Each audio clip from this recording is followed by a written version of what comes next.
Hey YouTube, welcome back to another History Teacher Reacts video with Mr. Terry as I continue my search for historical knowledge found here on the internet. Alright, today we're watching another video from the great Swedish rock band Sabaton that does a lot of songs and videos about historical events. So the video I chose here, and the song I chose here is Cliffs of Gallipoli. And I have not actually heard this song, but what of course fascinated me was what I assume is the content about the Battle of Gallipoli in World War One. So this was kind of the attempted sort of opening up, as we would say, of the region around the Bosphorus Strait in World War One. The British were trying to open up to get direct access to Russia from the Mediterranean to the Black Sea, and of course this region was controlled by the Ottoman Empire. It ends up being basically a failure on the British part, as they were unable to take this territory. So they did a video on this, or a song on this, years ago, and then of course what made this appealing to me was the history video that they made to accompany this that came out I think about 3 or so weeks ago. That was it. So what we're going to do here is check out the music video, and then we will watch the history video. Now, the history video is in 2 parts, and it seems like they're very long, about 15 minutes each. So what we're going to do here is do the, with this video is the music video, and then part 1 of the history video, and then we'll come back, look out for another episode of mine to cover their part 2 video. All right, so with that, another reason I chose this too was, I don't know, for whatever reason, I've been really interested in I've always been really interested in World War One, but kind of the Ottoman Empire perspective of things and kind of their role, which gets kind of overlooked. By the way, if you'd like to just get a little bit more on this, I just did a Let's Play in Battlefield 1 with the story mission that they did with Gallipoli. So if you're just looking for, I don't know, something else Gallipoli related, check that out. It should be the video basically 1 or 2 behind this one when I posted. So just look for the History Teacher Plays Battlefield 1 and you'll find the mission for Gallipoli. All right, the original videos will also be down below, so make sure if you have not subscribed to Sabaton and like their videos, and the Sabaton History channel, make sure you go to the links below, give them their credit, because the work they're doing is fantastic. All right, and then if you have not subscribed to our channel here, love to have you along on our journey for finding as much history we can on YouTube. All right, without further ado, let's talk more rock. Here we go.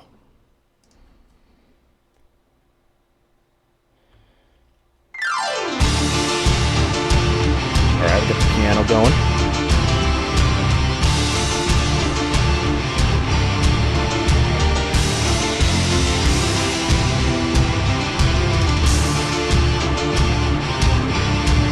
I haven't heard as much of the prominent piano in some of their songs. It's pretty good when you have that and then just laid behind with, you know, the crunching guitars, right?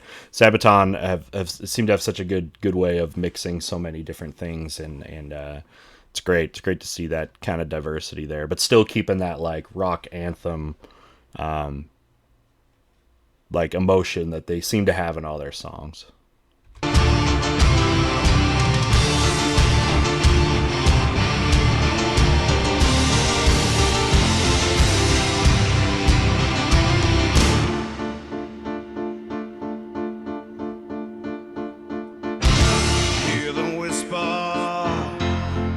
From the other side. Let's see real quick if we can add some captions. Yep, sorry about that. I like to see I have the captions in this so you can see the lyrics, you know, and see how they tie. One thing I always like with these guys is trying to have the song content match at least some elements of the historical event that they're trying to cover, which can be hard when you know, lyrics are so much smaller, and how to get that feeling and actually tied to a historical event just through, you know, a few verses can be hard. The videos, of course, help with that. But if you're just listening to the song, then yeah, being able to do that, I would think would be very difficult for a songwriter. Hear them calling for my folks now, friends are resting side by side. They will never leave our hearts or fade away, live forever. They were far too young to die in such a way. How many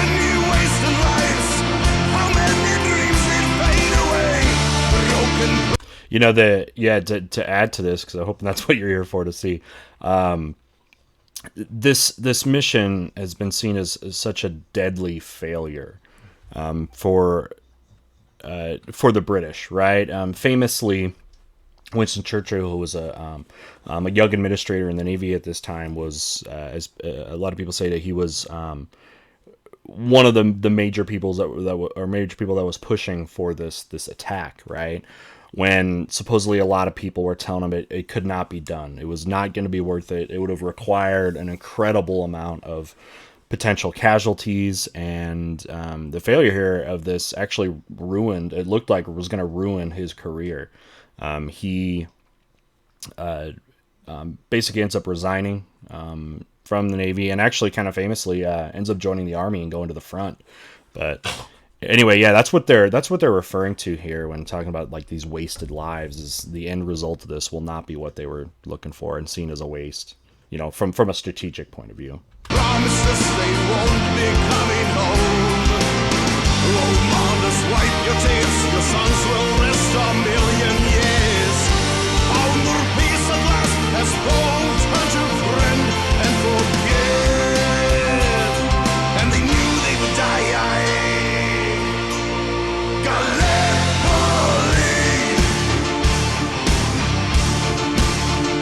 So definitely they've chosen to stick with the idea that you know there's these lives were wasted, almost like critical, but at the same time, you know, making sure that showing that the lives weren't in vain necessarily, and I'm sure that's what they're going to continue on. It's kind of my prediction there.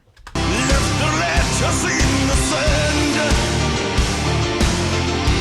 Such waste of life, Gallipoli.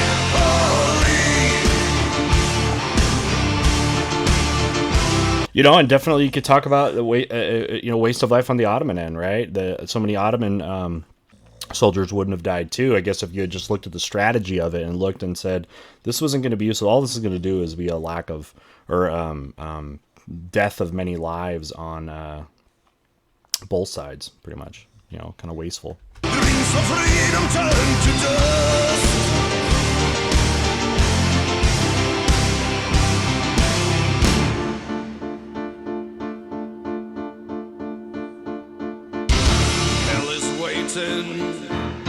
Where the ocean meets the sand, cliffs of burden, where the soldiers crushed into was held to death. At the shoreline, blood of heroes stains the land. Light a candle, one for each of them who fought and died in vain. There is no enemy, there is no victory.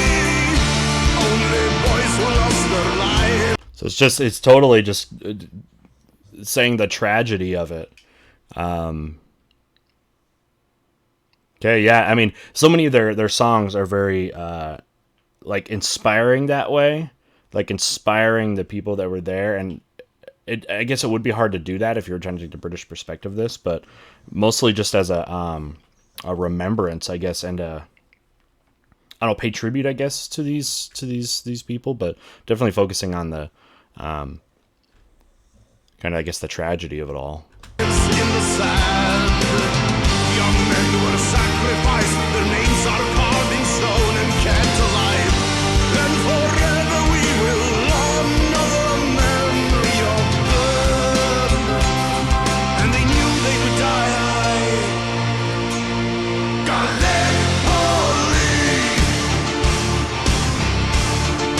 Gallipoli. This footage, is this from anything? I know with some of their videos, I mean the later ones, this is probably the oldest video I've seen of theirs. They would bring it. They would team up with these other other companies that were already making videos and stuff like this. But I mean, a lot of this is pretty vague as far as the footage goes. I mean, not necessarily like, you know, really tied to Gallipoli. Maybe just kind of general footage that way. But so it's cool when they would do that. It's really cool with the budgets they have in their later videos. But this is cool too, to at least add some kind of element, you know. Left the letters in the sand. Such waste of life, Gallipoli.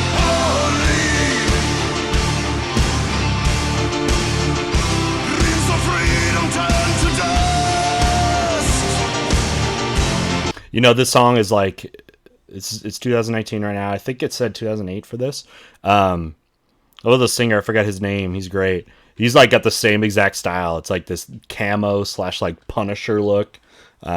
Dude is staying true to himself.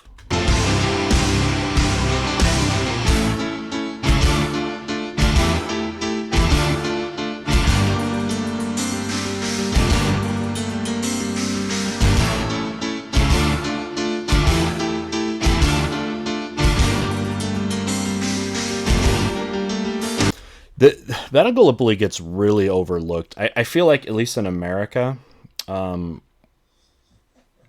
talk about like, I mean, you'll hear about like Verdun and just kind of the, mostly just the front, like the Western Front, right? And these, if you want to call it the Southern Front or whatever, or the Eastern Front, definitely doesn't get looked at that much. I mean, and that's, I guess, understandable from Western culture to mostly view the Western side of the war. But it's definitely something, if you don't know much about World War One, to look into, because the results of this, whichever way could have gone, could have been very different. Because again, if the British are able to open up this front and control the Mediterranean, and be able to directly hook up with Russia, man, that would have huge effects. You know what I mean? So yeah. Anyway, that's more about the war itself. But let's go back to the song.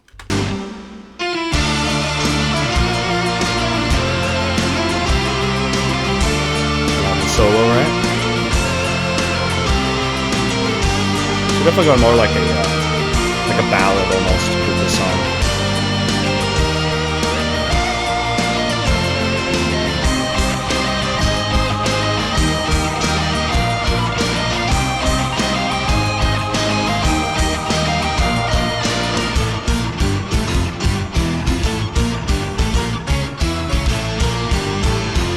Yeah, I haven't really heard them do a song kind of more in this style. Yeah, it is very melancholy, for sure, but more of the ballad almost, in a way, but a sad one, if that's a thing.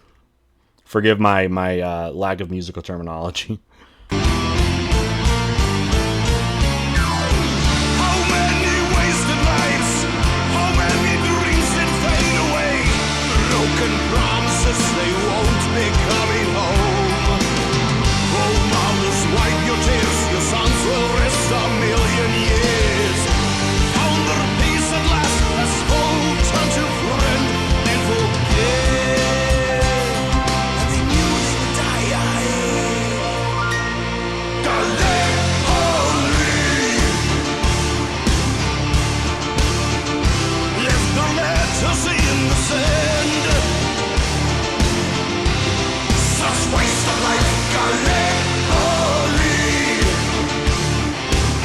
Yeah, I've really been wondering if they were going to turn it into something more, I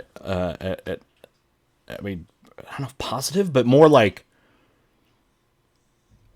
in more memorial of the soldiers, of going and fighting brave. But really, it's just been all about, it's sad, it's very sad what's happening here, and it's a waste of life and all that stuff. Yeah.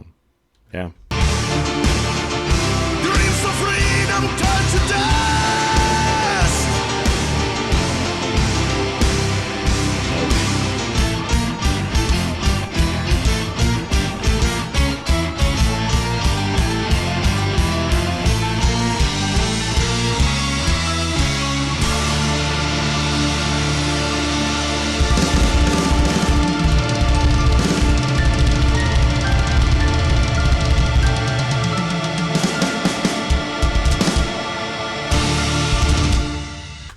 I love that was great. I love the Sabaton singer starter kit over here with the merch. You gotta have you got a rock shirt, your camo pants, your aviators, some music, and whatever we got going on here.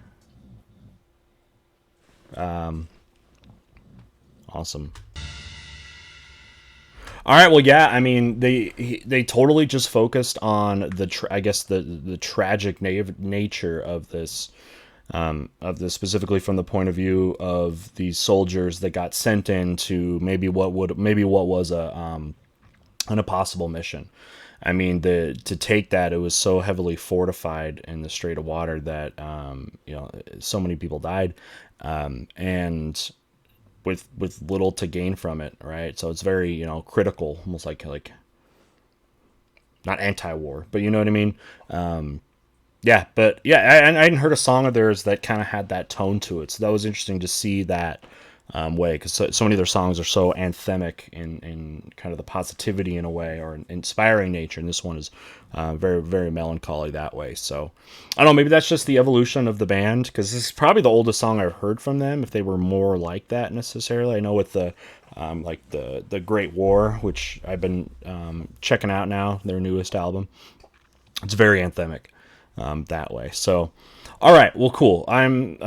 Cool video there. I'm glad they were able to throw in all those images and things like that from the war and kind of stay on the content of that.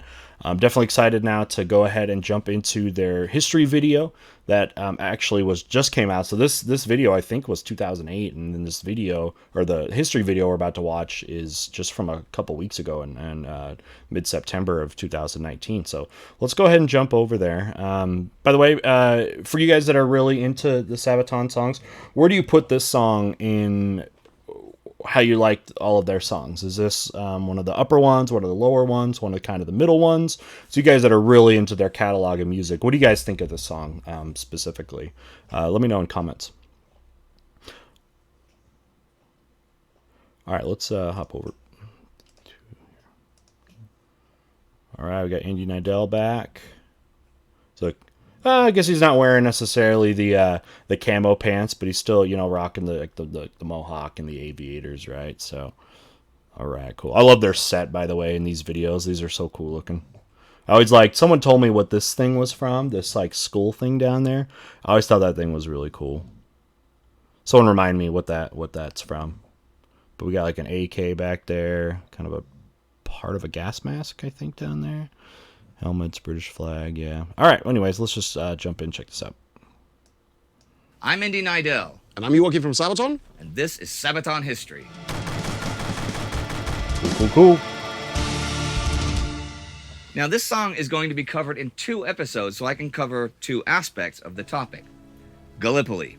For 8 months in 1915, that name was headline news worldwide. And our song, Cliffs of Gallipoli, is a tribute to the men who fought and died there. Man, 8 months.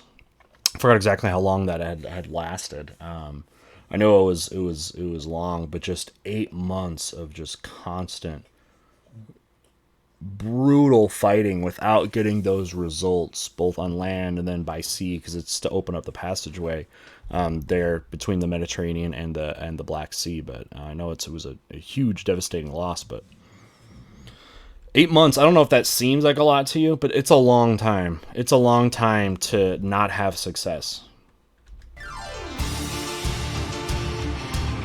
in a specific battle, right? I mean, the whole war had little success in a lot of areas for years. The Great War was just a half-year old, but casualties had already risen to unthinkable levels. British soldiers were dying by the tens of thousands in the bloody stalemate on the Western Front. Yeah. Leading politicians began looking for an alternative to the slaughter in the trenches. Most vocal among them were Lord Kitchener, Secretary of State for War, and Winston Churchill, First Lord of the Admiralty, who thought that instead of trying to beat the Germans in Flanders, they should strike towards the weakest link of the Central Powers. No one thinks of Churchill, Winston Churchill, young and not with a overweight and gray. You know what I mean? It's yeah, he was actually a younger guy at this or at this time period, and a lot of people kind of forget his role actually in this and why it actually sidelined his career. He basically had to restart his whole military career after this, after the failure here. First Lord of the Admiralty, who thought that instead of trying to beat the Germans in Flanders, they should strike towards the weakest link of the Central Powers, the Ottoman Empire. They believed the Ottoman military to be second-rate, more of a nuisance than an equal. Churchill envisioned a strike against Constantinople itself by sea. Yeah, I mean, it's true. I mean, of the powers, Ottoman Empire, remember, by the 1900s was a total shell of its former self. I mean, they peaked centuries before that and were still, formidable, but of course nothing like they once were. So, I mean, from that standpoint, it looks like it could be, it could make sense, right? But far more logistically challenging than just looking at a piece of paper and just saying, oh, they're the weakest one, therefore that's who we're going to go after, right? It takes a lot more information and intel than that. Taking the Turkish capital would drive the Ottomans out of the war and open up a direct shipping route towards Britain's Russian ally. Indirectly, it would safeguard British interests in Mesopotamia and Suez as well. Sure. So on paper, this seemed like a total win-win for the Allies. A major But you have to reason win. for the British hubris was the recent military record of the Ottoman Empire. Serious defeats during the Balkan Wars and the recent catastrophic outcome of the Battle of Sarıkamış just weeks ago, where tens of thousands of soldiers froze to death in the Caucasus Mountains, painted a picture of incompetent leaders and a badly equipped and trained Ottoman military. The Ottoman Empire had basically lost Europe. I mean, they had southeastern Europe for centuries before that, but then with eventually the independence of kind of the Balkan states and that they were crumbling, from the inside. And also why they won't survive this war either, because they will be basically broken apart after the war as a result. The sick man at the Bosporus would be no match for the professional British soldiers. There was, however, a major obstacle along the way. To strike against Constantinople, any Allied fleet would have to penetrate the Straits of the Dardanelles that guard the entrance to the Sea of Marmara. And those straits were narrow and had been a natural line of defense for centuries. And the sick man was not as sick as the British believed. Since the Balkan Wars, the defenses of the straits had been continually improved and ammunition restocked. In addition to long-range guns, the Ottomans had mobile 120mm howitzer batteries on the ready, Wow. highly trained troops, and line after line of mines in the waters. Under Çanakkale Fortified Area Command of General Fahri Pasha, the Dardanelles became the most fortified area of the whole Ottoman Empire. The British and French fleets tried to force passage through the straits. Even a modern warship can be sunk by a single mine, though. I mean, with how narrow it was, you could see some of the images there. I mean, that choke point is so narrow for these large ships. And yeah, I mean, the British Navy is incredible, but these choke points, I mean, there's a reason why this strait of water and control from Constantinople down to the Dardanelles has been one that's been so tightly controlled for centuries. I mean, the Romans held it for 1,000 years, and now the Ottoman Empire, since the mid-1400s, for the next 500 years, have held this. You know what I mean? It's always been something extremely difficult to take, both in ancient and modern times. And after disaster on March 18, 1915, when the Ottomans sank 3 Allied battleships and severely damaged 3 more, the Allies had to rethink. But didn't scare them off, obviously. Voices from the other side, hear them calling. For with those no friends are resting side by side. Jeez. The artillery positions Wait, were those people on the sides? Can you see this on this side of the ship? Watch this. Look, you see all the people? I mean, this thing's capsized and they're trying to get ready for it, and they're getting ready to bail. That's frightening. The artillery positions on the hills had to be taken out first by land if the operation towards Constantinople was to succeed. The task was given to General Sir Ian Hamilton, in overall command of the Mediterranean Expeditionary Force.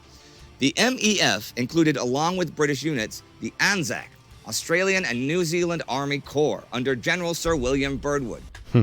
Going back to the battlefield mission I did the Let's Play of. Check that out if you're into that kind of stuff of the video games that go over this stuff. But yeah, you're an Australian guy there. Of course, the British used the Commonwealth to get a lot of their soldiers, right? All different places they had colonized at this time. But yeah, you play as an Australian in that playthrough in Battlefield 1. ANZAC had been heading for Britain before being diverted to Egypt. Instead of fighting Germans, they would now fight the Ottomans. The Australians, New Zealanders, and Maoris of ANZAC considered themselves natural soldiers. men hardened by daily outdoor activity, and the aggressive and unruly character of the Anzacs seemed perfect for the task ahead. The MEF was further strengthened by an Indian brigade and the Gurkha Rifles, who joined the Anzacs and a French force at Malta in early March. The French government was not too keen on the whole endeavor, but they themselves had their own ambitions in the Middle East and could not simply leave it all to the British if they succeeded in Is that because the French didn't think that this could work? toppling the Ottomans. The French created the 1st Division Corps Expéditionnaire d'Orient, made up of regular French troops, the French Foreign Legion, and Senegalese and Zouave forces. Once again, though, the planning phase betrayed the arrogance of British high command. While generals on the Arrogance? western or eastern fronts made plans for all sorts of eventualities and for a quick exit if everything suddenly went to hell, nothing of the sort was prepared for the Gallipoli landings. Instead, Hamilton's plan was overambitious, and it had one critical flaw. It all depended on the Ottoman inability to stand up to the invaders. But what if they did not turn and run, and instead stood and fought? Which is what happens, right?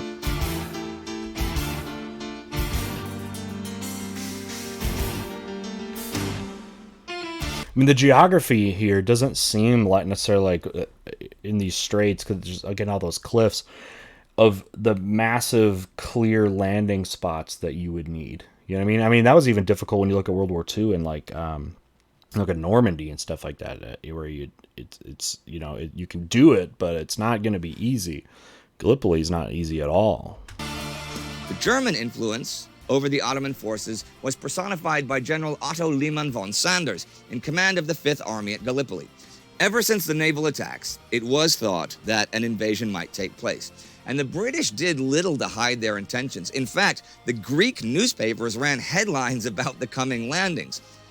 But the Gallipoli Peninsula was large, and the Ottoman forces could not guard every beach.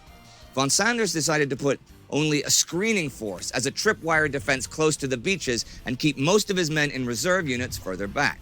Ottoman officers at the front would assess the situation and send in reinforcements where necessary. One such officer was Lieutenant Colonel Mustafa Kemal, in command of the Ottoman 19th Division.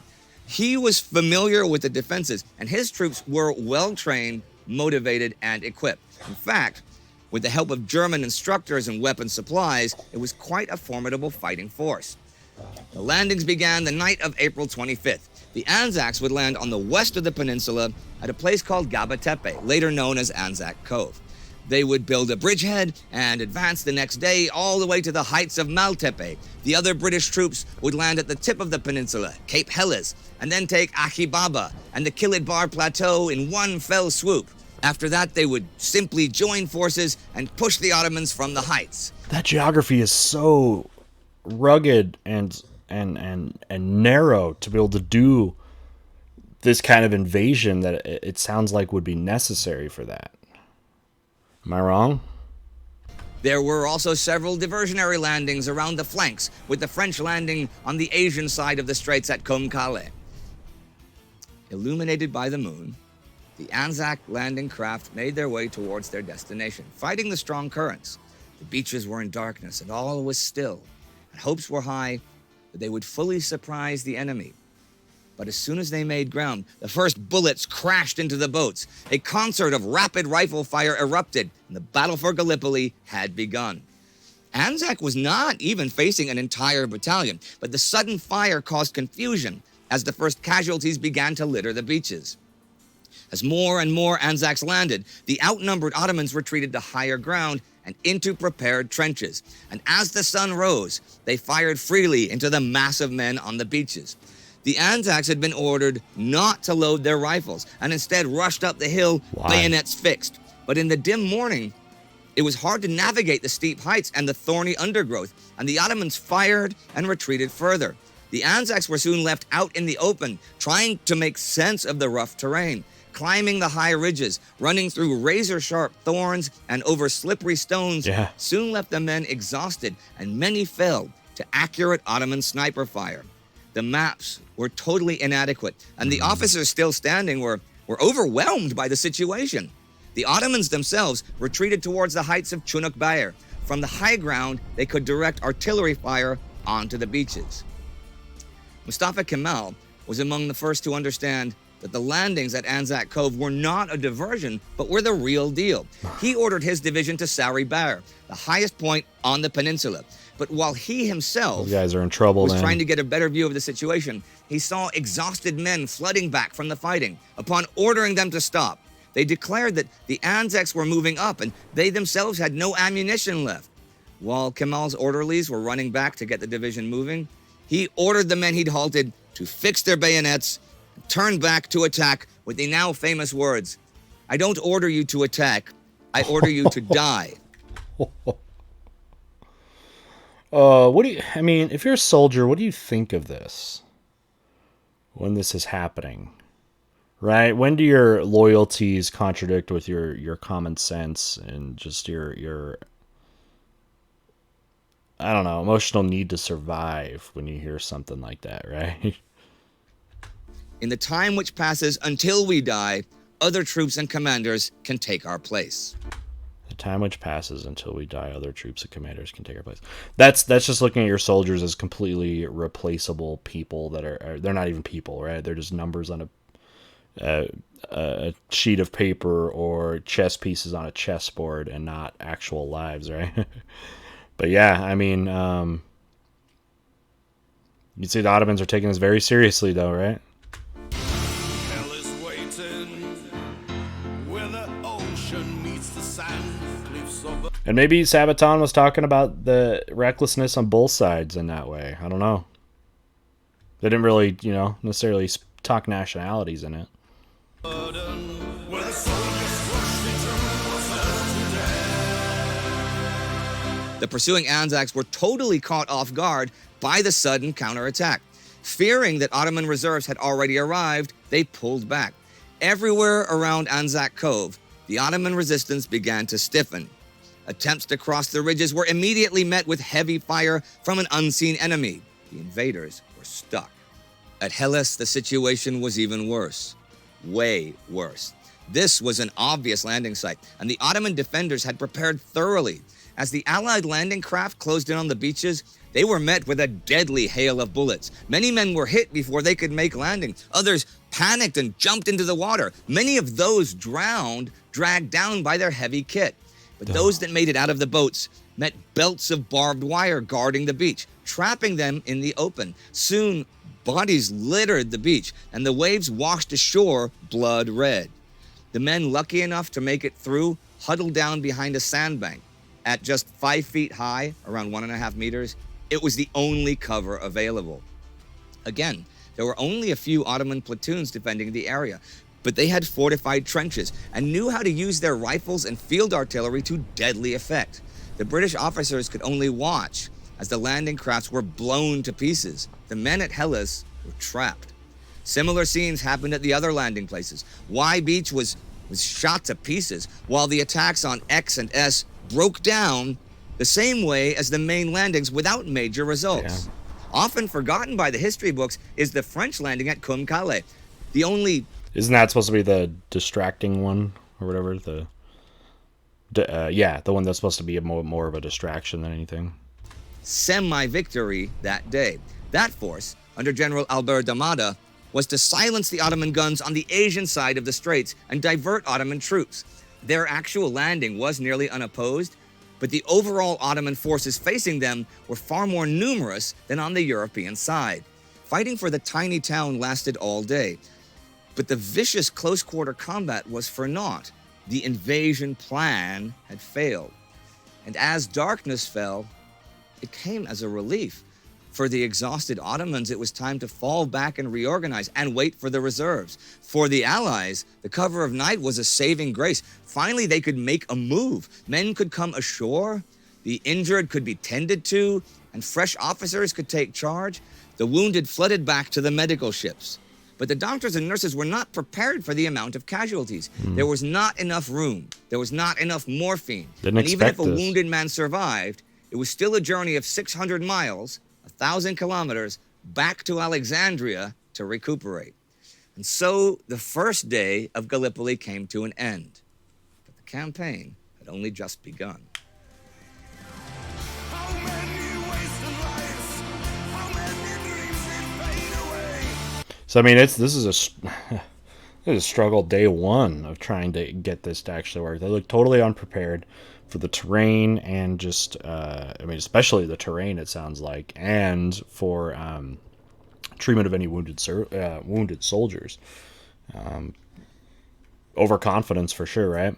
Broken promises, they won't be coming home. So, Joachim, tell us a little bit about the musical side of Cliffs of Gallipoli. Well, that's a good question, Joachim, because it's actually a song that took a long time to write. I started writing it in 2006, and it's actually one of those projects. Sometimes you start writing a song, and it takes a while before you get it done or finish it. But in many cases, it's been lying dormant. You haven't been working actively on it. In the case here, though, I think I constantly wrote on that song almost every day for 2 years. Wow. Like, okay, so the finished released version, does it sound very different from when it came out?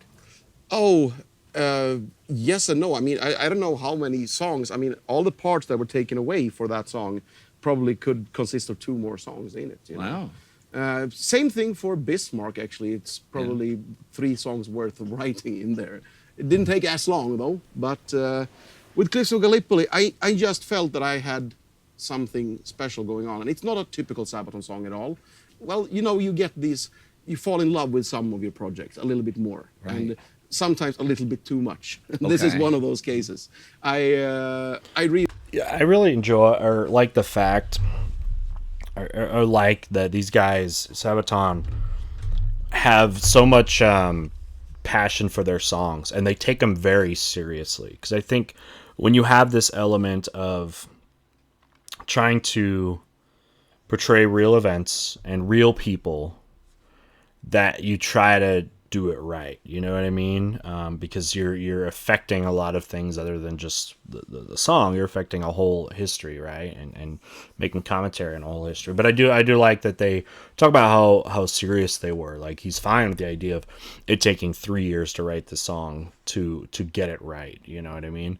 I really respect that. really felt it was something I wanted to make perfect, as good as I could. And for once, I actually think I couldn't have done it any better. Probably someone else could, but at least your I song. couldn't. And it's one of the few times where a guitar solo I wrote ended up on the album. Aha. Now, did you write the music and the words, or did you just write the music and the words? The lyrics was written with me and Per together. Okay. Yes, really one of the most fantastic stories. And you know, in most cases, we actually get to visit the sites we sing about Right. after we've done the song. Oh, yeah, sure. And in this case, when we came to Gallipoli the first time, that is spooky because Yeah. it's like paradise. Yeah. It's so beautiful there. And then you think, you know, you're walking around, where are the trenches? And then you almost fall and break your leg. It's like, okay, I guess there are the trenches. Well, that's such a different contrast in the same war. Like, you know, we've talked about, and we visited together, like locations on the Western Front at Verdun and stuff. And it is really somber. And it is, and you feel that there's been war here.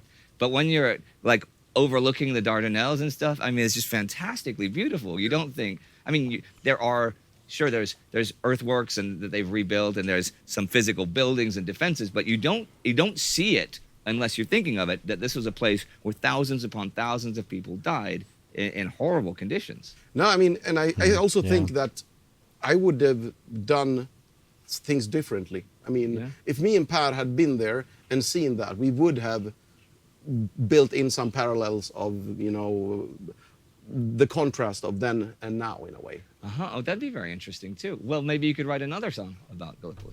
It's amazing, even just the fact, like, even a place like Verdun or something, you can go to these places and how much has changed since these wars, which, again, were not that long ago. I mean, we're talking 100 years or whatever, but you can go to them. Even some of the major World War I sites, you could go there and maybe not even know that a war had been there, right? With something so devastating. It's amazing how life can kind of move on from that if you don't know actually what had happened. Yeah, I mean, this one gets 2 episodes, so maybe we should cover it again. And What do you think? you've got all that extra music that that didn't make the final. So you've got. That is actually a really brilliant idea. So you've made Cliffs of Gallipoli. This could be like the bays of Gallipoli, or the Sea of Gallipoli, or the Dardanelles. The shores of Gallipoli. Shores of Gallipoli. I see. Ah. All right. So on your second album, Great War Part 2, that's going to come out. Your 90s R&B album comes out in 2020. Yes. That's going to have Shores of Gallipoli on it. Yes, a trap beat. Cool, man. All right. Well, I think we've all learned something today. Yes. Thank you very much, Joachim. Thank you for having me. We'll see you next time. Mothers, wipe your tears, your sons will rest a million years. Found their peace at last, as hope turned to friend, and forget that they knew they would die. Gallipoli. All right, and here's some cool stuff going. We're gonna do our older albums with the History Channel editions. That's got indie speaking. It's cool as I can't say that word. Anyway, you should become a Patreon because then you can get that stuff. See you soon. Yeah. I'm so glad that they're doing this. Even again for songs that are over 10 years old, they're going back because, yeah, you can do an episode on every one of them, just the history, and then combining that with Indy Nidell, who's a great host and a great speaker and a great presenter. I love the mashup that they have been doing. If they hadn't been doing these, I probably wouldn't be looking at this stuff because it makes them more relevant to what I'm trying to do with this channel. But that's so cool. So definitely, like he said, go support all their stuff, right? That they're doing there.